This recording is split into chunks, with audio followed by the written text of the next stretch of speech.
So if you're logged in, you are ostensibly here because you want to talk about creating a capacity for change. So um, it's always just good to recenter on what the topic is, because Polly and I, even in having a conversation about this conversation, realize there's so many things we could talk about, but we're really going to try hard to stay focused on change, the dynamics of change. We figure that's a big enough topic for us to try to cover for an hour.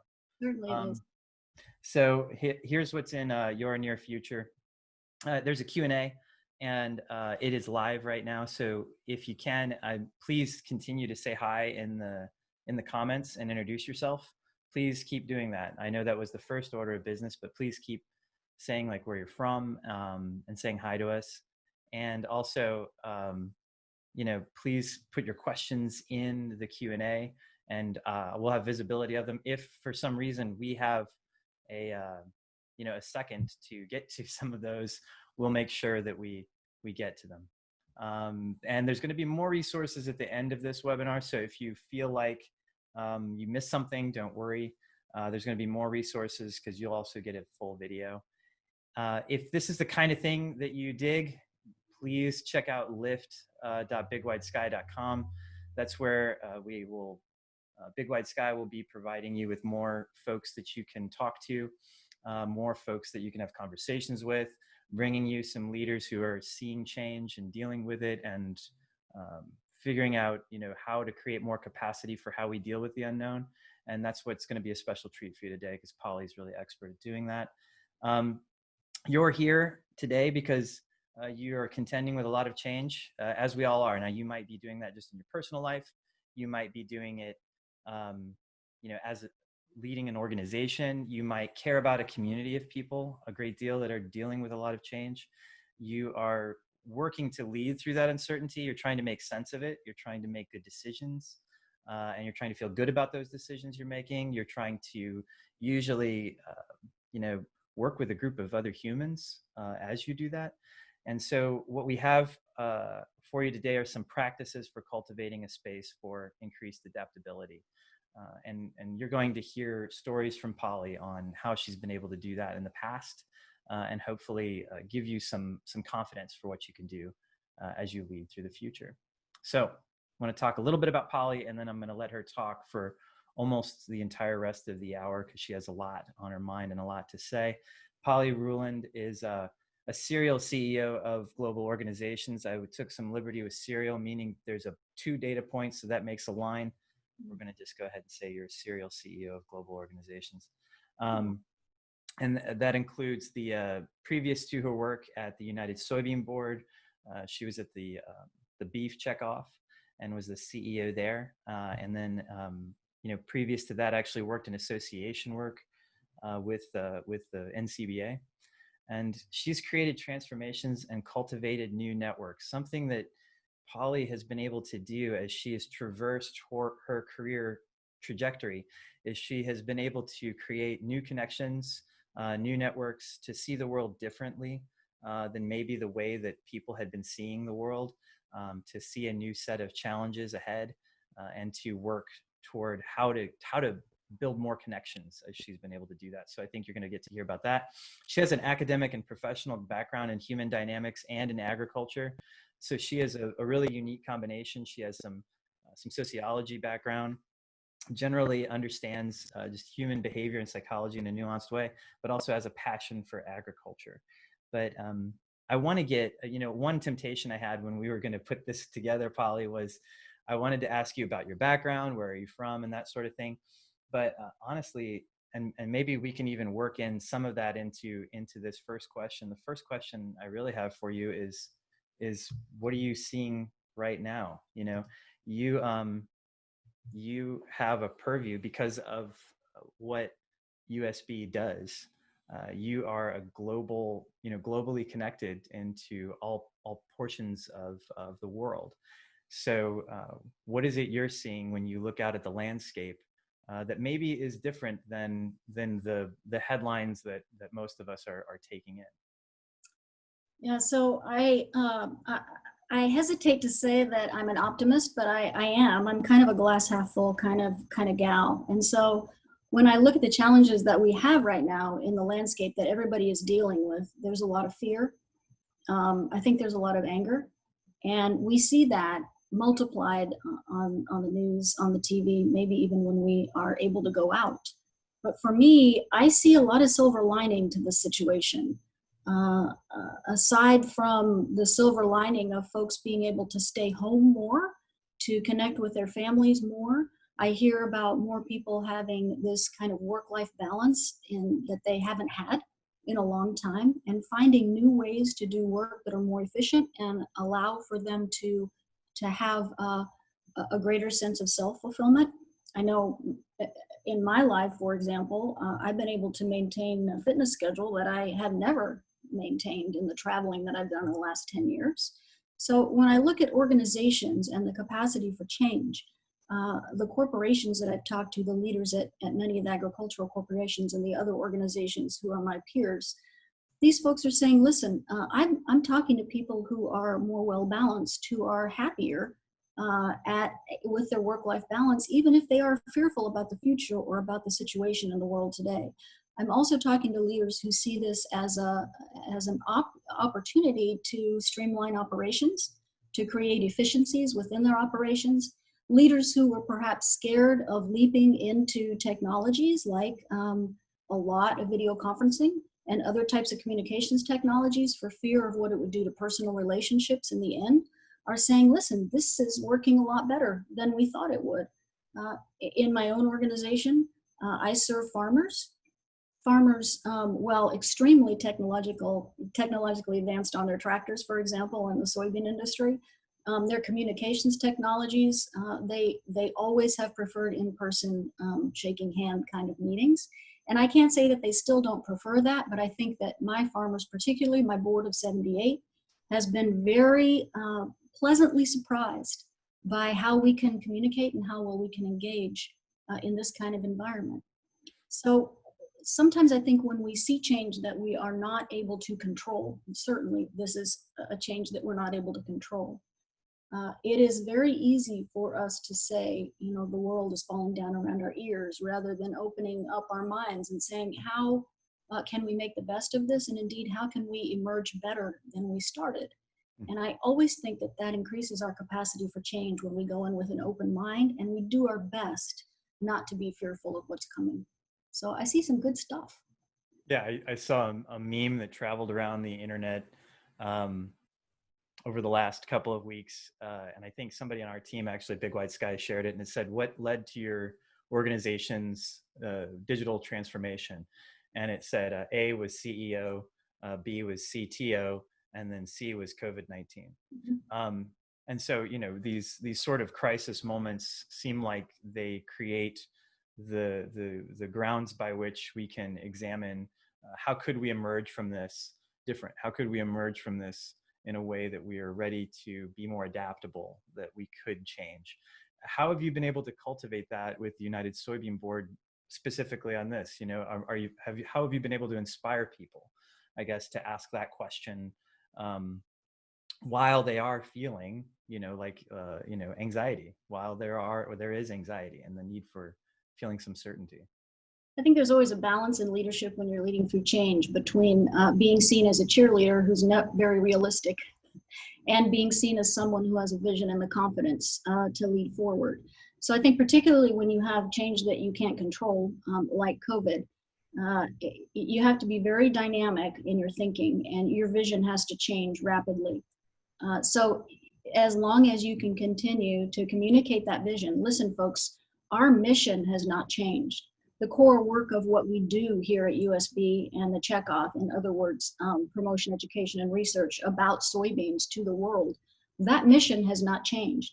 And we cannot let ourselves get mired down in the fear of the moment so that our mission goes kind of by the wayside. So I think that constant acceptance of new data into a leadership vision and the ability to turn on a dime and understand how you can incorporate the current conditions and put them to work toward the vision and the mission of the organization is really critical when you're leading through change. People expect leadership and change to set the tone. And I think it's just like when you're parenting, right, Jeremy? I mean, when my son was little, he's 32 now, oh, he's 32 now. But when he was little, I'll never forget when he would fall down and he would look up at me first, like, what's going to happen? Am I hurt? That's the question. Am I hurt? And I always thought to myself, well, if you go up to him and say, oh my God, that must have hurt, it's a terrible thing, and you've fallen down and you're badly injured, then immediately they start screaming. Leadership can say, hey, this is a bump in the road, this is a travesty, what can we do to help society, what can we do to help you get through it? Farmer stress right now is at an all-time high. But at the same time, we still have a mission, we still have the confidence to achieve that mission. How can we use what's happening in the world to help us move forward more rapidly? So I think there's a fine balance in leadership change between acknowledging people's feelings and making sure that they feel supported and confident, and yet moving forward, maybe even at an accelerated pace if that opportunity presents itself. So what have been, before this pandemic sort of change arrived at our doorstep, before these kind of incoming inbound changes hit us, you've been a champion for making change happen ahead of any of that. In previous organizations at the Checkoff, you've done so, at the Beef Checkoff and at USB. What are some of the things that are critical, and is that really, is change and understanding how change works, is that a proactive thing? Is that a thing that you feel like you're after? Or do you think that change occurs because you're reacting to what you're seeing in the outside world? Well, I think it's both. I don't think that's an either or. It's not it's not an either or proposition. And here's what I mean. I have an extreme love for change, and so that means that not only do I have a remarkable resistance or resiliency when change comes, but in fact, I really like it. So I pursue it and I grab hold of it and I make it happen. Not everybody is like that, and I'm not even sure that it's not some sort of mental illness, actually. So I love it, and when I see things that need to be changed, I want that job, right? When I see an organization that is within the norm of organizational development, you got the storming, you got the norming, you got the regular circle of organizational development. When I see an organization that is either at the point of maturity where it's starting to wither, and or a little bit past that point where it's just ready to be reborn, that's the kind of place that I love to enter an organization. And so I think that it takes a certain mindset, a certain thing that you can say, hey, this organization is ready for change. It has the capacity for change, and we can make a huge difference together. That said, an organization like USB and like the Beef Board, we have a large constituency. We are not a corporate organization. We're a nonprofit organization. As I mentioned, I have a very large board, 78-member board. At the Beef Board, I had a 100-member board, all farmers. And so the capacity for change requires a lot of collaboration and a lot of folks involved and engaged in that change. Unless you can get all those folks to really see a common vision and to get excited about that common vision, driving forward too hard will result in failure. And so, right. So I was about to head there. So this is great because, I mean, what you're saying, of course, resonates and makes sense, but it's really a matter of, especially when you're saying, getting people to understand the contours of a vision. What is the nuance of that? I mean, and how have you been able to do that? And, you joined the Checkoff, the Beef Checkoff was 2011. Am I correct? That you ended up being CEO there. And that was not necessarily the best of times for beef at the time. And what did you see that maybe other people didn't? Like, was there a vision that you had for the role of the Beef Checkoff and what you could do there when the circumstances, by what most people could imagine, were actually, they were certainly negative, right? There weren't a lot of positive sort of visions of the future for beef in 2011. Yeah, so as I mentioned, I'm a remarkable optimist, and I truly believe, because I'm a human dynamics kind of person, that almost every organizational issue is caused by human dynamics. Humans are the core of any organization, whether it goes right or goes wrong. So when I go into an organization like the Beef Checkoff, I see the human interaction challenges first. And certainly at the Beef Checkoff, with a history of distrust between the different elements and the different constituencies that were in that organization, almost anything, and maybe I'm naive, Pollyanna, maybe I'm naive, but I say that almost any challenge can be solved with helping human dynamics and elevating human dynamics. And so with beef, as well as the soy checkoff has had some human dynamics issues over the years as well.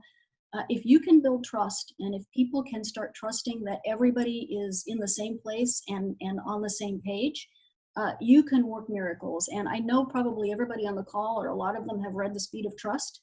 And I kind of model my change models after The Speed of Trust. And that is, business is more efficient with trust. Without trust, things get mired down, things get costly, human productivity falls. With trust, everything moves faster and more efficiently. How do you get trust among people? Well, I think you ask them to be honest and transparent and respectful of each other. And on a harder edge, you hold them accountable for what they've said.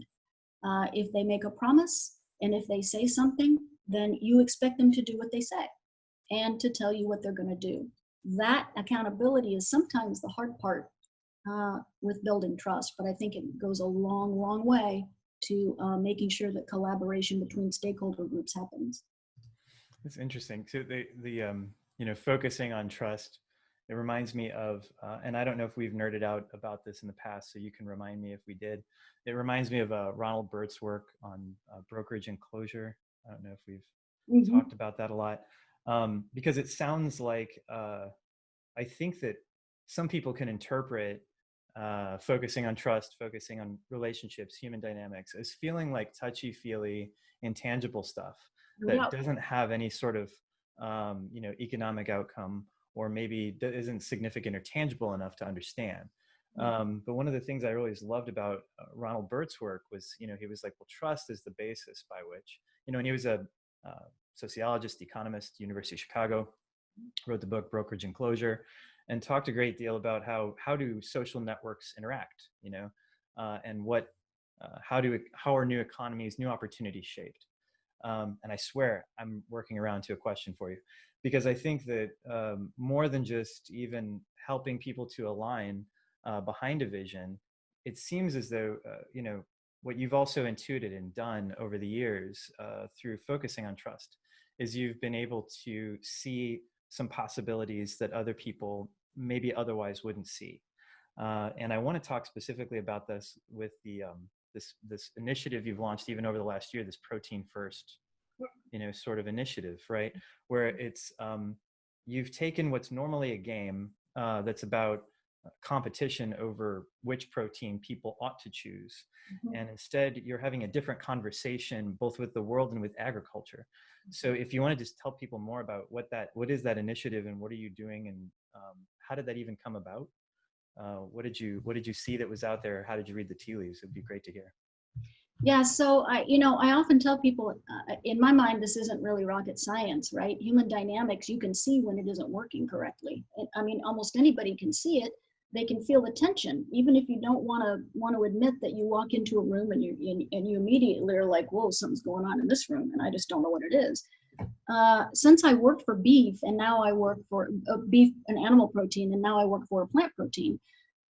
When plant proteins started to gain market share, they're not a huge share of market, particularly domestically, but globally, listen, we have need of all kinds of proteins globally.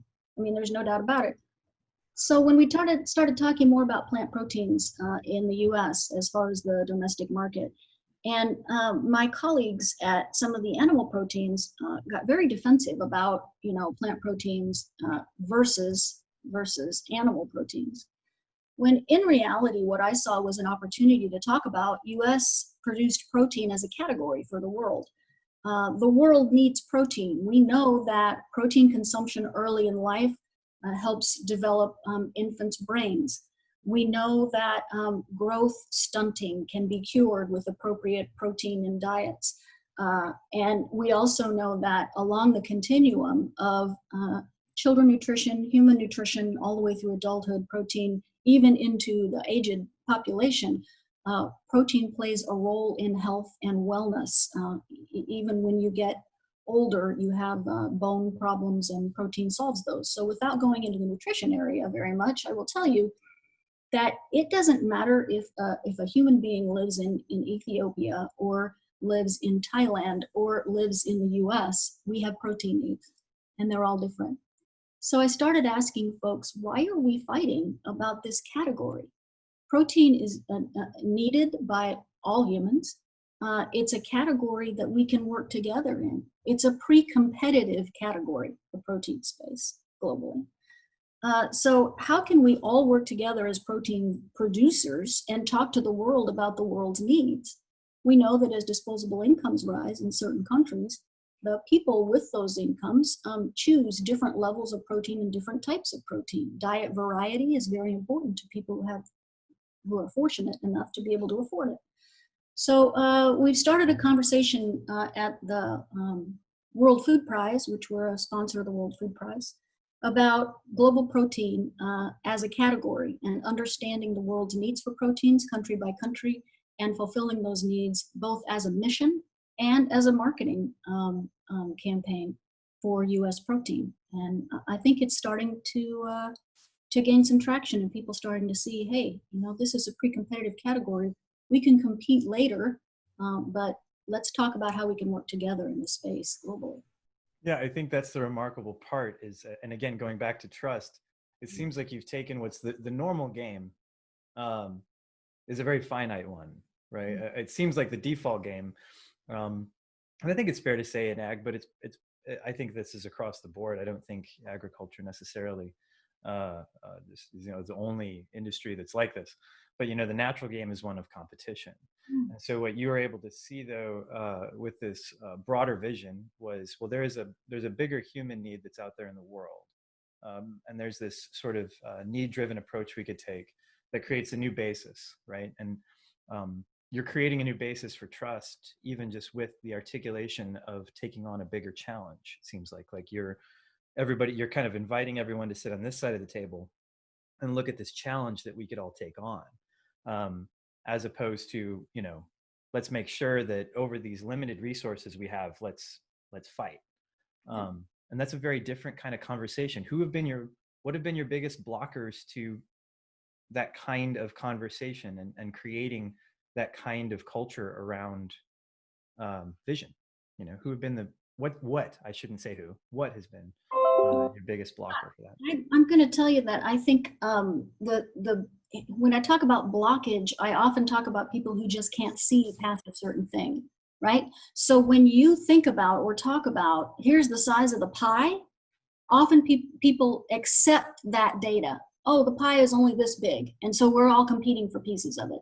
With any issue like this, often, almost always, the pie can get bigger, right? So if you think about how to grow the pie for everybody rather than compete about the current pie, then all boundaries go away.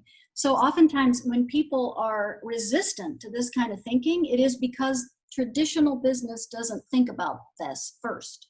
Traditional business says, identify your enemies in the business environment that you're in, and then try to go against them. Try to differentiate yourself from them. Important, don't get me wrong, those things are important in competitive markets. But my mind normally and first goes to, how can we grow this market globally so that there's more space for players within a bigger view? I'll tell you, it's the same thing within the soybean market right now. So the soybean market, we do a lot of animal feed, we do human food, and we do biofuel. Those are the three big things we do with soybeans. Most people don't understand that soybeans can do a lot more, like rubber and asphalt and concrete sealant and metal coatings and shoe soles. And I mean, it's endless, paint and adhesive and carpeting. And so when we think about, oh, the market for soybeans is X, Y, and Z, no, the market is huge, right? We can do anything with a soybean. And so instead of saying, how are we going to compete for this market? We've got to, while competing for this market, we also have to think about how to grow the market and what else we can do. And to that, we have a human need for sustainability, for example. When you think about the greater human need and how you're going to solve those problems, that's when you start really getting the ball rolling in people's minds about how do we solve a bigger problem? How do we solve a human need problem like hunger or sustainability, rather than thinking about how are we going to compete in this small market? And I think a lot of people are capable of that thought if you just try to expand their minds and they have an aha moment. How do you do that? How do you expand their minds? How you know, what's a, you know, if you were somebody watching this right now and you're like, hell yeah, I really want to do that. I want to change the nature of the conversation we're having about what we do. What kind of things have you been able to do to change the nature of the narrative, the conversation about what the role is that y'all play? Yeah, so I hate to say start with the why because it sounds so stupid, but that's what you have to do, right? What's important to you, not what's important to me, what's important to you. Listen, consumer, person you're serving, what's important to you is that you eat, right? That your children develop normally. How can I solve that basic human need coming from any constituency? When you flip the lens for people, when I'm able to flip the lens for soybean farmers from, hey, we need to talk about why we're important in agriculture, to, hey, we need to solve problems for someone else. What are those problems? People start thinking about others. Thinking about others builds trust and produces a service mentality that allows expansion of ideas. Does that make sense? I mean, you're thinking about what that other person needs. You're thinking from a servant leader mentality, and that often expands your ability and all of your folks' ability to think in different ways, because we don't think like that. We think competitively, and we think largely in self-interest. So I think that's a really important key to getting folks there. Yeah, that was, I mean, really the question I had with knowing that you have such a background in understanding how humans work. And it feels fair to say, and I don't have the data that you probably have to support this, but most people wake up and we're a self-centered species, you know, and if at the core of what it is that we're about, you know, when it comes to change, when it comes to our ability to create capacity for change, if the raw materials we're dealing with are human beings that are self-centered by default, how to inspire, I guess, you know, a way to change the sort of playing field, the game. And it sounds like what you're saying is the injection of let's take a look at what role we play. So when you've been able to do this, and I know that you've been working on this and you're working on it right now through this initiative with the soybean checkoff, what nuance, what changes inside of either those farmer directors or the people who are in the supporting organizations when they're having conversations about what you do, when they're trying to reshape and make decisions, strategic decisions on what programs to fund, on what things to pursue? How have you seen that shift or change as a result of kind of recalibrating what it is that you're headed toward or what problems you're trying to solve? So one of the more specific changes that I've seen, especially lately, we had some major funding meetings. We have roughly $70 to $100 million in work budget that goes toward projects every year. And very recently, the farmers voted, 2 weeks ago, the farmers voted on the majority of those funds for the next fiscal year. The question I saw the farmers asking that may be a little different than they've asked in the past, the mindset that's changing is, where are our partners on this? You know, who else is involved in this? Who else cares about the same things that we care about? And who else is willing to put skin in the game, be that human resource or financial resource, to help us with a common mission? That kind of question has not been asked largely in the past, and is very important, because that's when you start thinking about other people and what other people are doing and what they need and how that helps you and how it comes into your mission.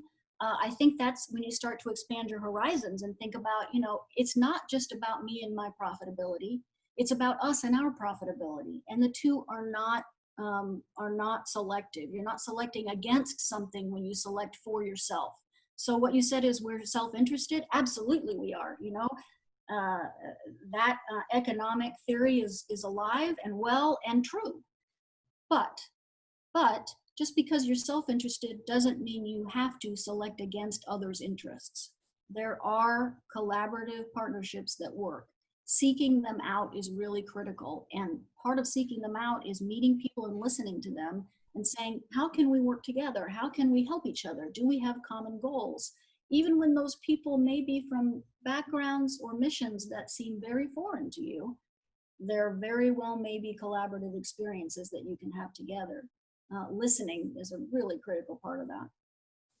Right, and it does sound like, again, I mean, and not to keep nerding out on the Ronald Burt stuff, but you know, it sounds a lot like you know, reducing the amount of your network that seems like you. So reducing your homophily bias, in other words, the people that probably come from similar backgrounds, have similar mission, being able to make connections and network connections, even if it sounds like what you're saying is we're not even sure what the exact or precise value could be of this relationship connection, but just having that and being able to have the openness of the conversation and listen allows for the capacity, like for change, allows for the capacity for transformation.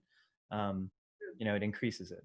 So true. You know, one of my favorite parts of my job is that I get to go out and meet people a lot. And oftentimes the people I meet, I go to meetings that may or may not have a direct applicability to what I do. And oftentimes those meetings are the best ones because I meet people who are doing so many different things and I sit down and talk to them and I say, here's what I do. What do you do? Oh, there's a link. There's a link. And I get to explore, you know, and I explore it. And if I think it might work and I see how it might work, then I get to take it and say, hey, folks that work for me, I think here's how this might fit together and here's how we might help each other. Is it viable? Does it fit in our strategic plan and our mission? And then I get to go out and grab more people and learn more from other people. And that's one of the best parts of my job. I love that. So do you think, and I know this, I think I know your answer to this. I'm going to try to predict it anyway. Do you think change is ever done, or is change what's the connection between change and development? Is there a point that you think you'll ever get to where you're like, you know what, we're all good. We don't need any more change? I hope not, because that would be really boring for me. So, I mean, I told you I love change and I love to make things better. Of course, the danger for me is boredom and lack of change. And so if ever I get to a place where I don't feel like I'm affecting change in an organization anymore, I will leave because that's the best thing for the organization. Organizations need people who drive change, need people who are constantly motivated to make the organization and the mission better. And when that person may get either personally, I don't even know how to say it, they run out of gas, the energy isn't there anymore, you need to make way for somebody who will do that organization better. So if that ever happens with me in jobs, I usually say, hey, I'm done because I just don't feel like I have any more to offer you. Fortunately, it hasn't happened, you know, like every 6 months in my life, but I will say that I do see, I have a constant desire to make change. So if it's ever over, Jeremy, I'd say I got to find something where I can, you know, where I can grab it and make more change. And again, I have resilience to it that a lot of my staff doesn't. My staff likes change too, but a lot of them don't like it nearly as much as I do. So you also have to understand that people's capacity for change has limits, and so you have to understand what the pace is, and respect that pace in other people. That's what I was going to actually ask you. That's great because, you know, it's like you may be in that constant state of I can embrace change, understand change, I'm motivated by it, I like it when things aren't certain. How do you lead others who maybe don't have that same predisposition? Because it sounds like you come to the party with that, you know, and so how do you contend with or deal with some folks who are like, you know what, everything's just fine. It ain't broke. Like, why are you messing with my stuff? You know? Yeah. And so I think really what you have to do, and again, I'll cite trust, and that is you have to build a team around you, and you have to build a culture that people can come to you and say, Polly, we're exhausted. You've been, you know, kind of driving us forward like a rented mule, as one of my farmers says, for a long time now, and we need to just make sure that we settle into these changes you've made for a brief period of time before you drive harder. So let us just normalize, stop storming, and let us norm for a little while before you drive forward. And you have to kind of be sensitive to that. And at that point in time is when I usually go into my own strategic planning and visioning within myself. Okay, I can leave you guys alone for a while. And that's when I start writing on my windows. My office has, I haven't been there in a while, but my office has a lot of cool windows, and I take dry markers and I write all kinds of ideas on my windows. And then I'll look at them and erase them, and I can shut myself in my office and entertain myself for hours at a time. And my folks are like, thank God she's shutting her office. She's leaving us alone for a while. So I think the norming is a really important part, especially for people who are basically driven and excited and energized by constant change. Yeah, I want to go back to something about this protein first thing. So what was the impetus for that? Was the impetus for understanding that kind of an initiative that would call together people into a collaborative sort of effort that they're not used to? Was that kind of transformation conversation something that happened because you were doing these visioning sort of sessions? Was it the emergence or combination of that with anything else? Where did it come from? Where did those ideas come from? I got kind of angry. I'm gonna admit, I got kind of angry. I get kind of frustrated in agriculture sometimes because we do seem like we're not really understanding that collaboration is the way to go. Right? So when I see us fighting within agriculture and I see all the challenges that are outside of agriculture, then I say, gosh, guys, why would we continue to shoot ourselves in the foot like this? And I get kind of frustrated. I really do. Mm-hmm. So when I saw in the protein space, animal protein, who I worked for a long time, and plant protein, who I worked for a short time, start talking about, well, we're better. I got frustrated. I really did. This happened once before, well, not just once, but several times before in my career, where people who are natural competitors are in a room and are talking about pre-competitive issues. And they, instead of talking about how they can work together, they start talking about who's better or, bumping up on each other. What good does that do for your markets? Not only are you wasting energy you could be using to market your own product in fighting amongst yourselves, but you're really chewing away at each other's market share and each other's ability to market their product and yours. So I think it was born in this case out of frustration at our inability to see the opportunities that we have shared instead of getting in a room and kind of.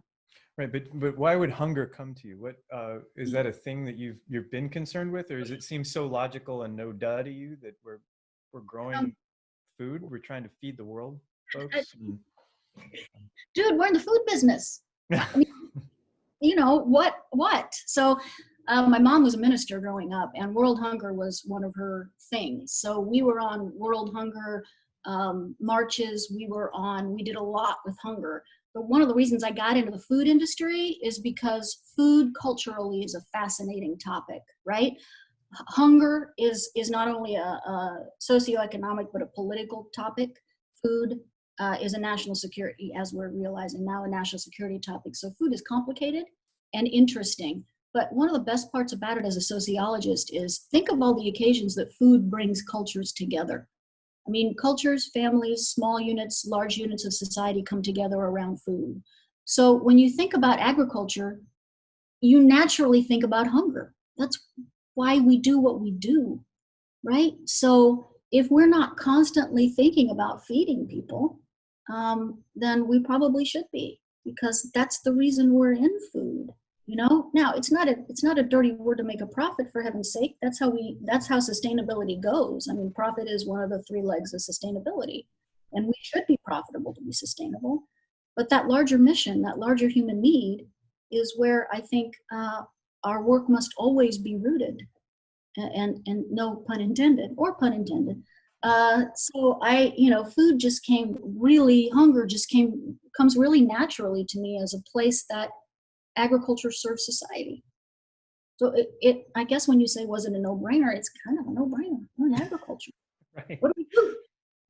Well, and you certainly had a good model, growing up for contending with like a bigger issue, a human need sort of issue. But I think it's fair to say that the concept people have of agriculture Mm. isn't necessarily one that seems dynamic, maybe in the way that you see it.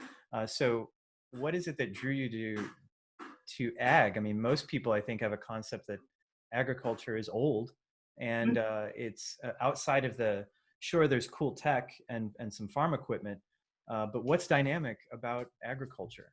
What could be interesting or changeworthy about agriculture?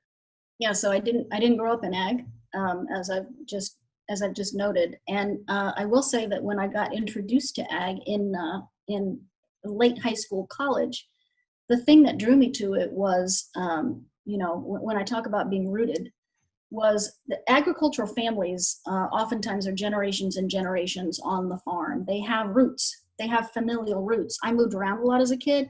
I didn't have a lot of those roots, and that concept of cultural roots and communities that have been there for a long time and families that have been there for a long time fascinated me. The fact that those families grow food and have a connection to food. So rooted families, stewards of land for 4 or 5 generations in many cases, growing something that is important to political power, to cultural adhesion, to survivability, those kinds of things. All of those come together. So when people say agriculture is old, or oh, one time not too long ago I read in the media article, agriculture hasn't changed in 100 years. I think, wow, we have some serious misconceptions about agriculture out there. Agriculture looks nothing like it did 100 years ago. And every change is really cool. It's complicated.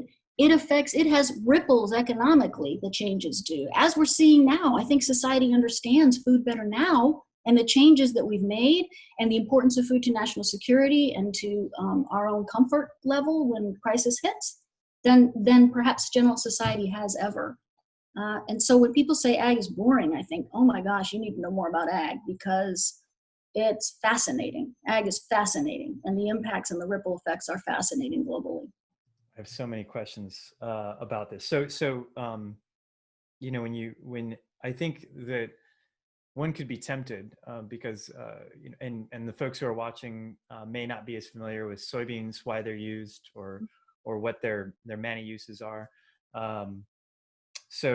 But a good amount of them anyway are not. It's certainly not in the U.S. market a direct consumer sort of protein in the same way that, let's say, milk, beef, some of these other agricultural products we're much more familiar with from a U.S. market perspective.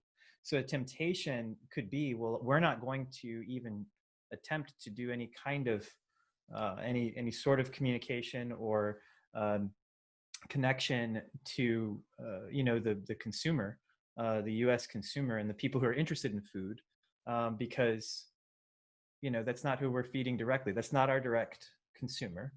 So we're going to focus on the people that we sell to the most, which I think from a logic perspective makes sense. Sure. But what I'm hearing you say is that you've at least worked to leverage and some of those collaborative sort of efforts to change the nature of what are we talking about when we're talking about food, when we're talking about agriculture. I think that, again, there's a larger mission here. So soybeans, you grow them, you pick them, you harvest them, you take them to the big silo processing plant, and the processing plant separates into the meal portion, or the crunchy portion, or the oil portion, extracts the oil, and we sell those two products. Meal and oil go into a lot of things. Meal primarily into human and animal feed. Oil goes into everything. I mean, lots and lots and lots of things. So I think one of the things we're working on at USB right now is making sure the supply chain, and that means from farmers to consumers. I always tell folks, raw material comes into the chain one place, that's farmers, and money comes into the chain one place, that's consumers. So if you're going to focus on any areas of our supply chain, those are the two you better focus on, because you've only got one money input, right? Mm-hmm. And so if you ignore the ultimate people who are using your product, be that in asphalt or be that in a muffin where oil might be, then you're not really understanding what the needs of society are that you need to fill, right? You can just keep generating your own work day after day and watching it go off into the truck, and saying, well, my next day is planting. Or you can say, what human need am I serving? What does the other end of the chain need? And that is the only way that you're going to keep the change that is really relevant to your market, and therefore serves the need that you're trying to serve. So yes, drawing the chain closer together, giving consumers more opportunity to talk to the companies, and those companies more opportunity to talk to farmers and say, here's what we really need from you, and here's what we really, really value. That's one of the things we're really trying to do at USB, is kind of tightening that communication between one end and the other end of the supply chain. Well, that's interesting, because that's what I was going to ask. Do you think, more broadly, not just the checkoff, but do you think agriculture, I guess maybe here's the question. What do you think agriculture's posture is toward change? And do you think that agriculture is in a place that it's ready to accept change or take change on in a way that maybe it hadn't been, right? So just in your estimation, between the years that you've been, in the industry. Yeah, I think agriculture's attitude toward change is changing. I really do. I think that there were a lot of ag producers, say, even 20 years ago, 25 years ago, when I started working in ag, that basically thought, I know how to do this, and you need to get out of my way, consumer, right? I've been doing this for 3 generations, and you don't know what I do, and you don't understand what I do. Therefore, you have no right to input into what I do. I see an enormous sea change in that kind of attitude in agriculture since that time. And I think a lot more farmers realize now that the production of food is a right that is given to farmers by society. Society gives social license to certain people to produce necessary for life elements, food being one of them. And so I think farmers more than ever realize that the engagement of consumers in the agricultural chain, that consumers and eaters, as I like to call them, are folks that are really involved in agriculture. They're part of the ag chain, and listening to them and engaging them is more important than ever. So I see a huge change in agriculture's attitude toward inclusion of consumers and eaters within the agricultural chain and the agricultural conversation. And I think that's a wonderful change, and one that we work pretty much every day to drive forward. That's really interesting, because as someone who did grow up at least near ag, probably in a similar setting to you, serialized rural America experience, most of the communications culture was adversarial, right? I think, to say it in the least. But you're saying you're seeing the signals of more sort of collaborative conversations, more people inviting other points of view, diverse points of view, into how they would go about building their plan, right? How would we go about being relevant for this particular human need?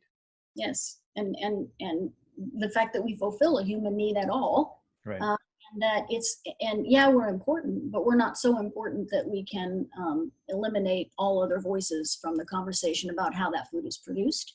I think is an enormous change from what I used to hear out of agriculture, and I'm so grateful for that change. It's a change in the right direction. I mean, people have, I have been known to say, people have a right to tell you what they want to put in their body. You don't have a right to tell them what they should put in their body. I mean, we want data, we want science, right? We absolutely want those things, but people will eat what they feel comfortable eating. Science sometimes completely aside. So if you're a farmer who says, I'm going to tell you what you'll eat, and I'm going to tell you how you'll cook it, and I'm going to tell you how I give it to you, it's not going to last very long, because people have the right to say, I'm going to put this in my body, or I'm not going to put this in my body. Yeah, it's a very intimate thing. Absolutely. Right? Food is, yeah. Right. Yeah. And so, like, if you become too separate from that, or you close off, that is actually the impact that food is having, then you decontextualize what it is you're producing, right? It's almost like, I mean, literally, you don't even have to eat food to make it a cultural experience. Think about Thanksgiving. Right. I mean, you put the food on the table and the feeling about the food is already binding the group together before you even eat it. Mm-hmm. And so when you have the eating experience after that emotional experience of the gathering, that eating experience should also is also a very emotional, intimate kind of experience. And the truth is, after you eat, you're either happy and feel great, or you overeat and you're in a tryptophan coma, for some time.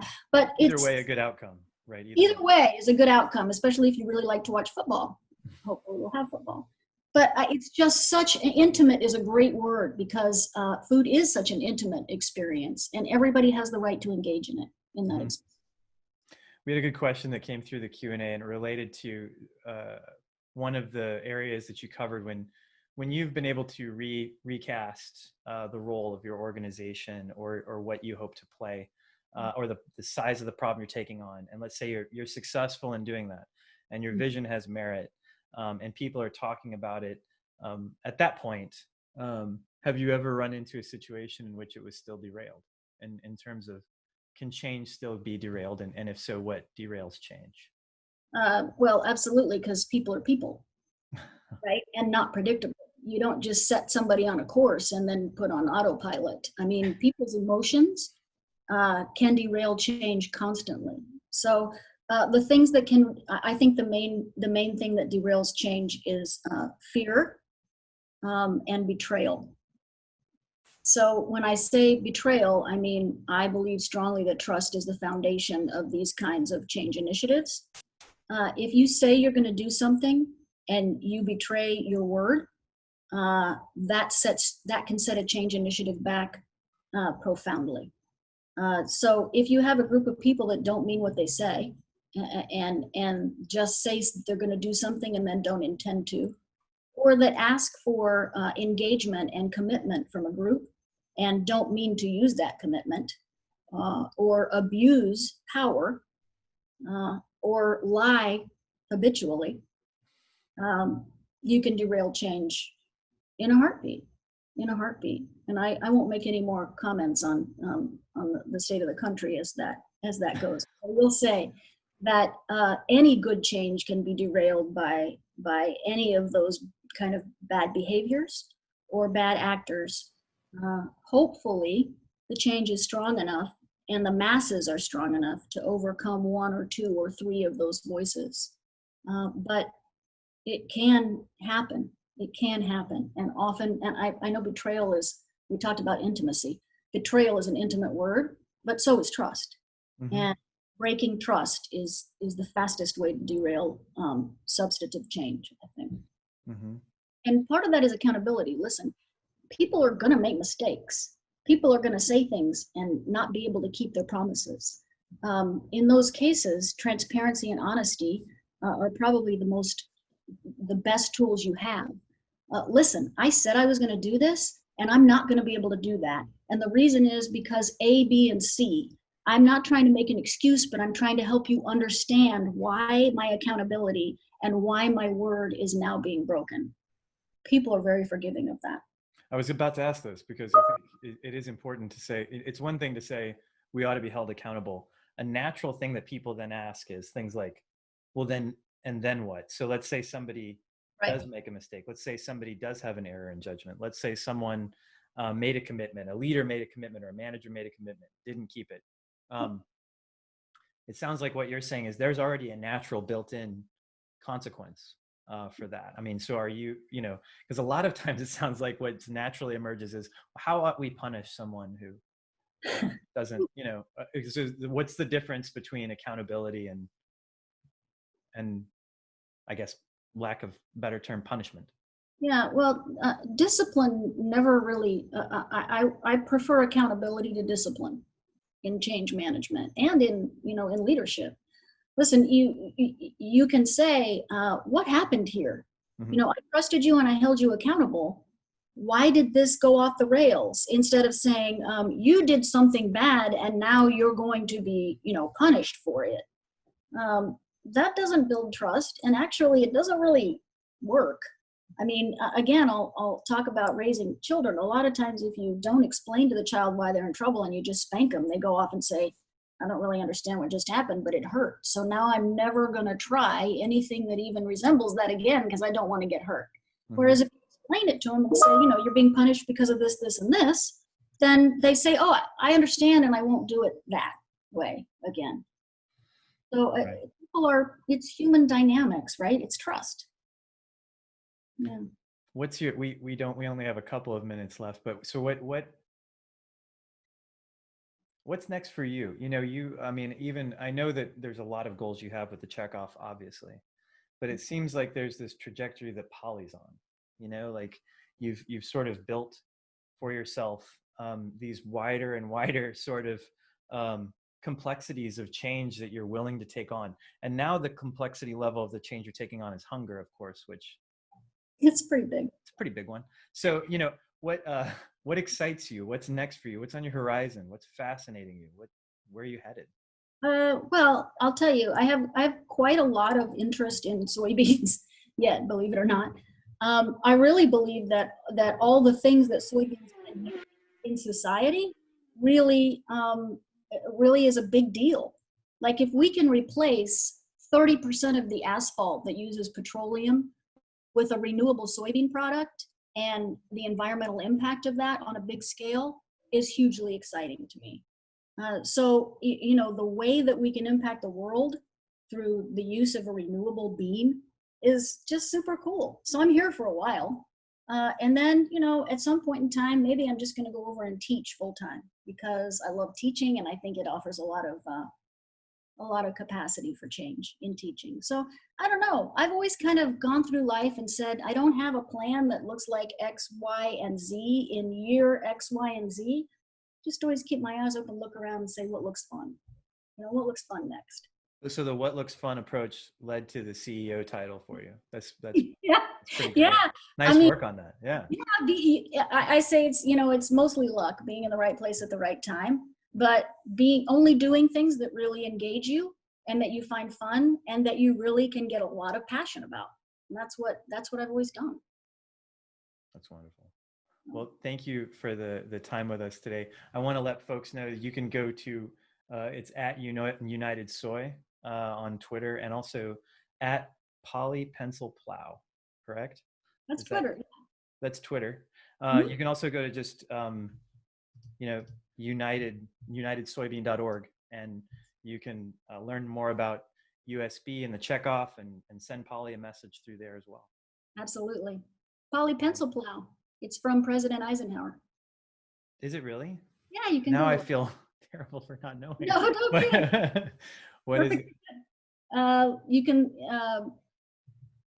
Farming looks mighty easy when your plow is a pencil and you're 1,000 miles from a field. Well done. Well done. Yeah. Well, follow Polly, follow up with her. Thank you to everyone for attending. You'll get a full video of this. So if you feel like you missed something, or if you want to go back and watch anything, share it with your network, please do. Yeah, absolutely. Thank you, Jeremy. Thanks a lot, Polly. Yeah. Bye. Bye-bye.